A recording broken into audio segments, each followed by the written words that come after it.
Em junho de 1990, o Japão oficialmente abria as portas para que os descendentes de japoneses, os chamados Nikkeis, pudessem residir e trabalhar na terra, que um dia foi de seus pais e avós.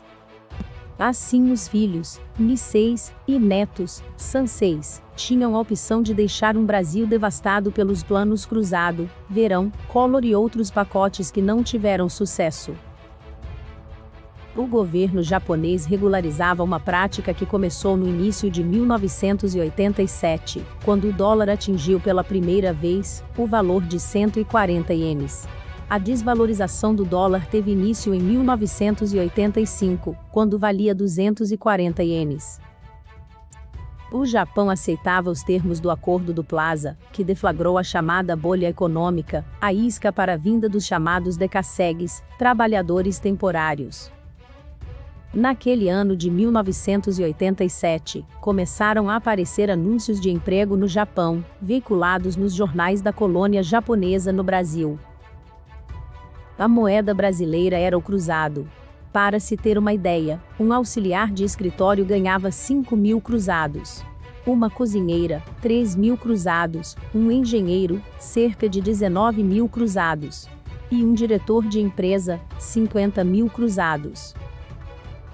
Um apartamento de 3 quartos no bairro paulistano de classe média da aclimação custava 1.200.000 cruzados, com o dólar valendo 27 cruzados. Isso representava quase 42 mil dólares ou quase 6 milhões de ienes, equivalente a 20 meses do salário de um Dekassegue. Graças ao dólar barato no Japão, um salário líquido de um operário sem nenhuma qualificação era de 300.000 ienes, equivalente na época a 58.000 cruzados, mais do que ganhava um alto executivo no Brasil. O movimento Dekassegue representou para a colônia japonesa no Brasil o que a corrida do ouro para Serra Pelada significou para o brasileiro na década de 1980. Um modo de enriquecer rapidamente sem investir quase nada. Bastava as mãos e a vontade de trabalhar. Não importava se a pessoa fosse analfabeta ou um advogado.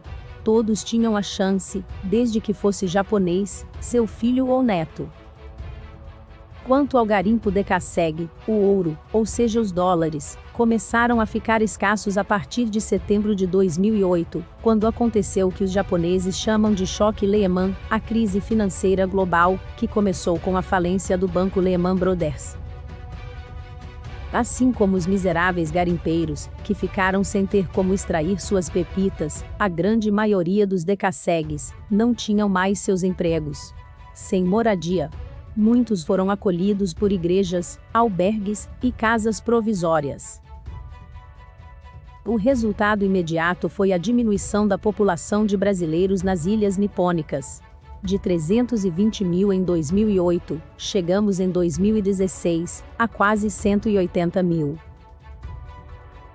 Em 1987, o objetivo dos Dekassegues era o de usar o dinheiro poupado no Japão para comprar imóveis ou investir em negócios próprios.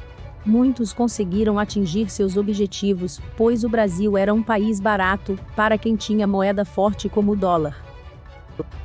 30 anos depois do início desse movimento, cabe aos Dekassegues que se encontram no Japão e no Brasil uma reflexão sobre os ganhos e as perdas para quem viveu, vive ou quer viver essa diáspora. No passado, os ganhos financeiros eram vantajosos. Mas o Brasil mudou. O mesmo apartamento da aclimação de 42 mil dólares vale hoje cerca de R$1 milhão, cerca de 200 mil dólares. Aquele salário de 300 mil ienes de 1987, que superava o salário de um executivo brasileiro, hoje não passa de 250 mil ienes por causa dos impostos que no passado não existiam.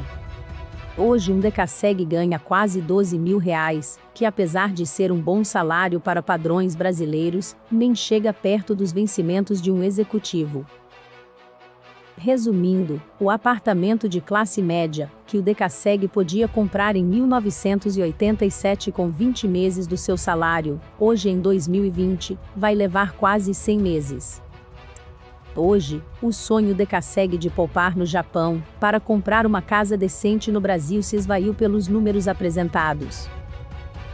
O Japão apresenta a maior dívida pública do mundo, mais de 200% do produto interno bruto.